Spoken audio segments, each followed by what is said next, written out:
안녕하세요, 개찌입니다. 오늘은 여자의 심리적 유아성에 대해 말씀드려보려고 합니다. 오늘 주제는 장기 연애에 대한 것이지만 아직 연애 해본 경험이 없는 분들에게도 좋은 주제일 거예요. 각설하고 바로 본론으로 넘어갈게요. 미국의 신경정신과 의사로 유명한 루안 브리젠딘의 더 피메일 브레인이라는 저서를 통해 이렇게 밝히고 있어요. 남자는 고환에서 테스토스테론이 나오면서 신체와 뇌의 변화가 일어난다. 남자에게 고환이 없었다면 신체와 뇌는 여성의 형태로 발전할 것이다. 다시 말해서 여성의 신체가 기본 형태고 고환으로 인해 남자와 여자가 다르게 변화한다는 것이죠. 이런 근거로 인해서 과학자들은 여성의 감정적 행동은 무기력한 유아를 살려두는 것과 관련이 깊다고 믿고 있습니다. 당신이 맹수가 가득한 숲속에 아기랑 함께 있다고 가정해 볼게요. 아기가 근데 그 상황을 인지하고 울지 않는 건 아니잖아요. 계속 울 거잖아요. 아기는 당장 자기 자신의 감정이 더 우선이기 때문에 자기가 불편한 것이 있으면 힘차게 웁니다. 주변에 자기보다 강한 존재에게 빨리 나의 불편함을 해소시켜줘라. 그러지 않으면 나는 더 시끄럽게 울어서 너를 위험하게 만들 것이다. 이런 메시지를 전달하는 것이죠. 아기의 울음은 성인이 본능적으로 대응하게끔 설계되어 있습니다. 연구에 따르면 울음소리는 성인에 대해서 즉각적인 반응을 일으켜서 돌봄 행동을 유발한다고 하죠. 그리고 여자를 어느 정도 만나본 분은 이거 뭔가 익숙한데? 이런 생각이 드실 겁니다. 그 이유는 우리나라의 관계 중심적인 성향으로 인해 성인기에도 심리적 유아성이 남아있는 여자들이 많기 때문이에요.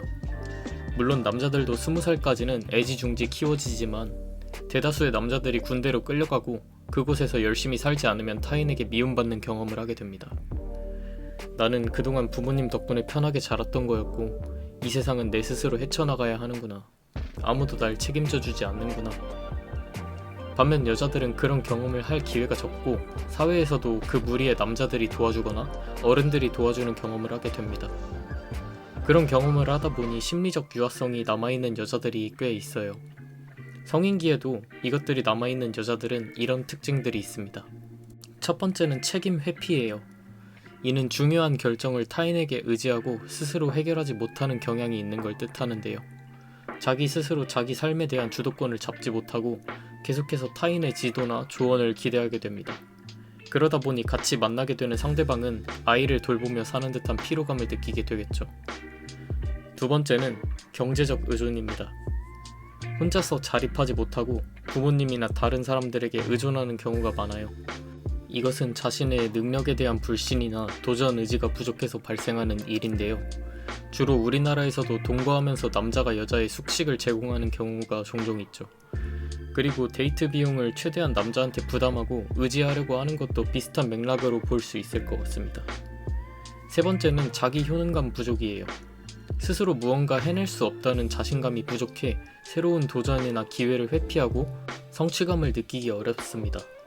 성취감을 느끼기 어렵기 때문에 더욱 새로운 일을 하려고 하지 않고 의지하려고 합니다. 네 번째는 사회적, 심리적 문제입니다. 의존하는 성향이 장기화될 경우 자신이 무능력하다는 느낌을 받거나 사회적 고립감, 우울증 등으로 발전하게 되는데요. 이렇게 네 가지 악순환이 발생하게 된 것은 한국 부모의 교육 방식이 잘못되어 발생하는 일이기도 하지만 한국 특유의 관계 중심적인 문화 때문이기도 합니다. 인생에 있어서 정말 편한 시기를 경험해 본 분들은 알겠지만 아무것도 안 해도 누군가 날 챙겨준다면 심리적 유아성을 갖고 있는 사람들은 더욱 아무것도 하지 않으려고 하며 유아의 모습으로 돌아가게 돼요. 이건 집에 있는 2030한테만 해당되는 말이 아니고 어르신분들도 똑같아요.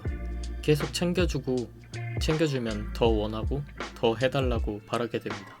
안 해주면 더 감정적으로 나오게 되고요. 그런데 만약 내가 이런 여자를 만나서 사랑하게 돼버렸다면 어떻게 그녀를 바꿔주는 것이 좋을까요? 해결 방법은 심리적인 방법과 과학적인 방법 두 가지를 말씀드려 볼게요. 먼저 심리적인 방법에 대해 말씀드리면 유아의 특징을 활용해서 해결해 볼 거예요. 유아들은 어른들이 하고 있는 행동을 보면 따라하잖아요. 의지하고 있는 사람도 마찬가지입니다. 의지하는 사람은 의지하는 대상을 따라하고 싶어 해요. 그래서 아이를 책 읽게 하고 싶으면 어른인 내가 먼저 집에서 책을 읽고 있어라 이런 말도 있잖아요. 그런 것처럼 최대한 남자가 주도하면서 자기 삶을 이끌어가는 모습을 보여줘야 합니다. 그리고 여자는 그 모습을 보면서 삶의 방향성을 얻게 되고 주도적으로 사는 삶을 배우게 되는 거죠. 처음에는 힘들겠지만 한번 루틴이 되면 다른 여자를 만나는 듯한 느낌까지 받게 될 수 있습니다. 약간 포켓몬 키우기 하는 느낌이랄까? 성격이 아예 바뀌게 되더라고요. 다음으로는 과학적인 해결 방법에 대해 말씀드릴게요. 테스토스테론이 많이 분비되어야 이런 문제가 해결될 수 있을 거예요. 뭐 건강 프로그램에 나오는 그런 뻔한 얘기랑 비슷하지만 근력 운동, 고강도 인터벌 트레이닝, 단백질 섭취, 아연과 비타민 D, 충분한 수면 등이 도움이 될 수 있을 거예요. 술 먹는 여자라면 어떻게든 술을 끊게 하는 게 좋아요. 음주 자체가 호르몬 불균형을 초래하여 좋지 않습니다. 그래도 여러분이 사랑하고 있는 여자라면 최선을 다해서 그 여자를 바꿔보려고 노력하고 싶을 테니 이 정도 말씀드려봤습니다. 저는 간단하게 이 정도만 말씀드리려고 왔고요. 저 카페 운영하고 있는데 많이 놀러와서 글도 써주시면 감사하겠습니다. 오늘도 영상 봐주셔서 감사하고요. 저는 다음에 더 유익한 영상으로 찾아오도록 하겠습니다. 구독과 좋아요 많이 부탁드려요.